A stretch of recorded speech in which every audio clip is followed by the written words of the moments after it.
আসসালামু আলাইকুম, welcome to ladies fashion. আজকে আমরা দেখব কিভাবে বাচ্চাদের জন্য কোটি দিয়ে গোল জামা কাটিং করতে হবে। এখানে 8 বছরের একটি বাচ্চার জন্য আমি জামাটি কাটিং করব। এখানে প্রিন্টের কাপড়টিকে নিয়েছি 2 গজ এবং এক কালার যে কাপড়টি রয়েছে সেটি নিয়েছি হচ্ছে 1 গজ। টোটাল 3 গজ কাপড় দিয়ে আমি জামাটি কাটিং করব। তো প্রথমেই প্রিন্টের কাপড়টিকে উল্টো পিঠে 4 ভাঁজ করে নিয়েছি।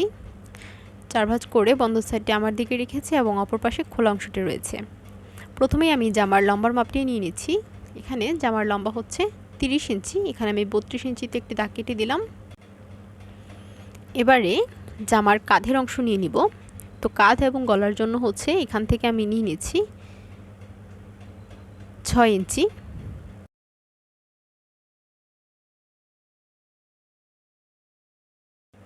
এই দাগ থেকে হচ্ছে আর্মহোলের জন্য লম্বার মাপটি নিয়ে নিব হচ্ছে 5.5 ইঞ্চি। এখানে 5.5 ইঞ্চিতে একটি দাগ কেটে দিলাম। স্কেল দিয়ে একটি সমান করে দিব দাগটি আর্মহোলের জন্য। এবারে এখান থেকে আমি বডির মাপ নিয়ে নিব। তো জামার বডি যত হবে এখানে 4 ভাগের 1 ভাগ নিতে হবে। জামার বডি হবে হচ্ছে 30 ইঞ্চি। তো এখানে হচ্ছে 7.5 ইঞ্চি করে নিয়ে নিব, কারণ 30-এর অর্ধেক হচ্ছে 15 অর্ধেক হচ্ছে কি 7.5 ইঞ্চি নিয়ে নিলাম। এখানে বডির লম্বার মাপটি নিতে হবে। বডির লম্বা হচ্ছে 13 ইঞ্চি। তো এখানে আমি 13 ইঞ্চিতে একটি দাগ কেটে দিচ্ছি। এই পাশ থেকেও নিয়ে নিচ্ছি 13 ইঞ্চি। স্কেল দিয়ে আমি দাগ দুটো সমান করে নিচ্ছি। এখান থেকে হচ্ছে কোমরের মাপ নিতে হবে। তো কোমরের মাপ হচ্ছে বডির অংশ থেকে 1/2 ইঞ্চি কম নিতে হবে। 1/2 ইঞ্চি কম নিলে টোটাল হচ্ছে 2 ইঞ্চি কম হবে। তো কোমরের মাপ হচ্ছে 28 ইঞ্চি। তো সেজন্য 7 ইঞ্চিতে একটি দাগ কেটে নিলাম। এবারে এখানে থেকে 1 ইঞ্চি আমি এক্সট্রা নিয়ে নিচ্ছি সেলাই করার জন্য। একটি স্কেল দিয়ে আমি দাগগুলো সমান করে দিচ্ছি।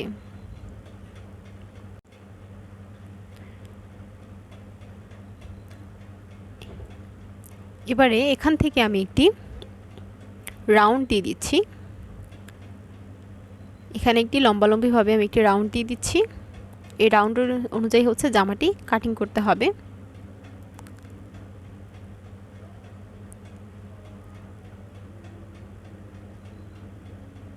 এবারে জামার লম্বার অংশটি এই পাশ থেকে এবং খোলা অংশের দিক থেকেও সমানভাবে করে নিচ্ছি। এবারে যেহেতু একটা রাউন্ড শেপ হবে, এখান থেকে কিছুটা উপরে 1 ইঞ্চি উপরে আমি একটি রাউন্ড শেপ দিয়ে দিব। এটা দেওয়ার কারণে হচ্ছে জামার কোনা বের হয়ে থাকবে না।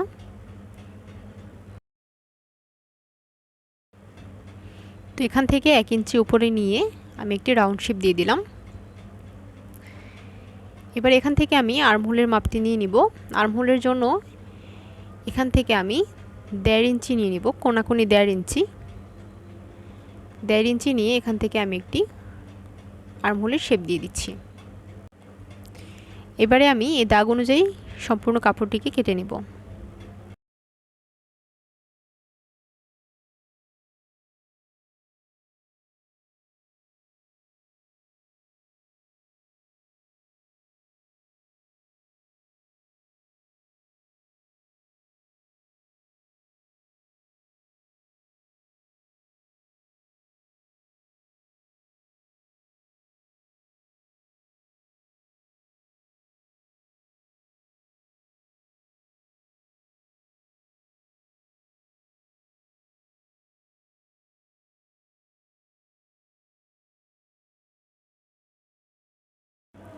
এবারে আমি এক কালার কাপড়টি থেকে জামার কোটির অংশটি কেটে নিব। তো প্রথমেই কাপড়টিকে 2 ভাঁজ করে নিয়েছি। কাপড়টির বন্ধ সাইডটা আমার দিকে রেখেছি এবং অপর পাশে রয়েছে খোলা অংশটি। শুরুতেই কোটির লম্বার মাপটি নিয়ে নিব জামার বডির অংশের সমান করে। তো এখান থেকে আমি 13 ইঞ্চিতে একটি দাগ কেটে দিলাম। এই বন্ধ অংশের দিক থেকে আমি জামাটির কাঁধের এবং গলার মাপ নিয়ে নিচ্ছি 6 ইঞ্চি। আর্মহোলের জন্য নিয়ে নিচ্ছি 5.5 ইঞ্চি। এখান থেকে বডির মাপ নিয়ে নিচ্ছি 7.5 ইঞ্চি। 1 ইঞ্চি এক্সট্রা নিয়ে নিলাম। এখান থেকে কোমরের মাপ নিয়ে নিব 7 ইঞ্চি, এক্সট্রা নিয়ে নিব সেলাই করার জন্য। একটা স্কেল দিয়ে আমি দাগগুলো সমান করে দিচ্ছি।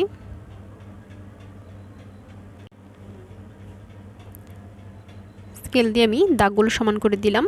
এপাশ থেকে একটি আর্মহোলের শেপ দিয়ে দিব। এবারে আমি এই দাগ অনুযায়ী কাপড়টিকে প্রথমে কেটে আলাদা করে নিচ্ছি।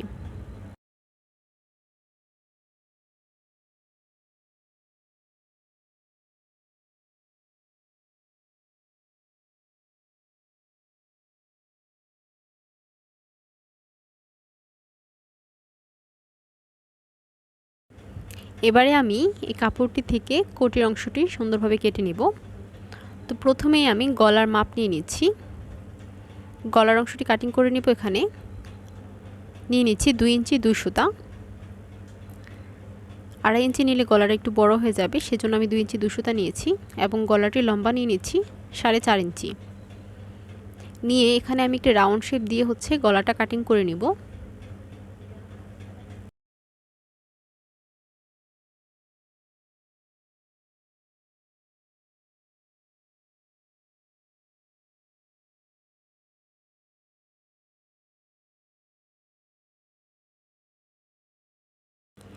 এবারে সামনের যে বন্ধ যে কাপড়টি রয়েছে এখান থেকে আমি 1/2 ইঞ্চি নিয়ে নিচ্ছি।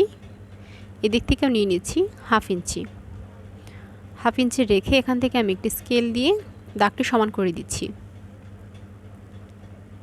এবারে নিচের দিক থেকে 3 ইঞ্চি পরিমাণ রেখে, নিচের দিক থেকে 2.5 ইঞ্চি বা 3 ইঞ্চি পরিমাণ রেখে এখান থেকে একটি দাগ দিয়ে এই দাগ থেকে আমি নিচের দিকে একটি রাউন্ড শেপ দিয়ে দিব। এই নিচের দিক থেকে এখান থেকে রাউন্ড শেপ দিয়ে দিতে হবে। কোটের রাউন্ড আপনারা কিন্তু দেখেন যে কেমন হয়, তো সেই অনুযায়ী এখানে একটি রাউন্ড শেপ দিয়ে দিবেন। এবারে এই দাগ অনুযায়ী আমি এই কাপড়টিকে কেটে নিচ্ছি।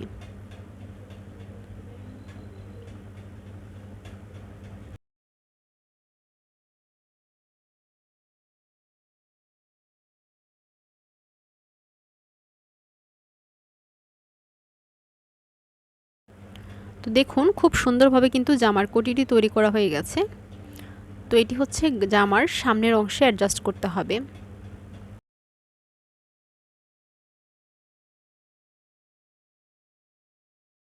এই যে কোটিটির রাউন্ডের অংশটি এভাবে জামার সামনের দিকে রেখে তারপর কোটিটি অ্যাডজাস্ট করতে হবে। তো আশা করি আপনারা বুঝতে পেরেছেন। ভিডিওটি কেমন লাগলো অবশ্যই কমেন্ট করে জানাবেন এবং এমন নতুন নতুন আরও ভিডিও পাওয়ার জন্য আমার চ্যানেলটিকে অবশ্যই সাবস্ক্রাইব করে রাখুন এবং ভিডিওটি যদি ভালো লেগে থাকে তাহলে অবশ্যই একটি লাইক দিয়ে দিন। সবাইকে ধন্যবাদ।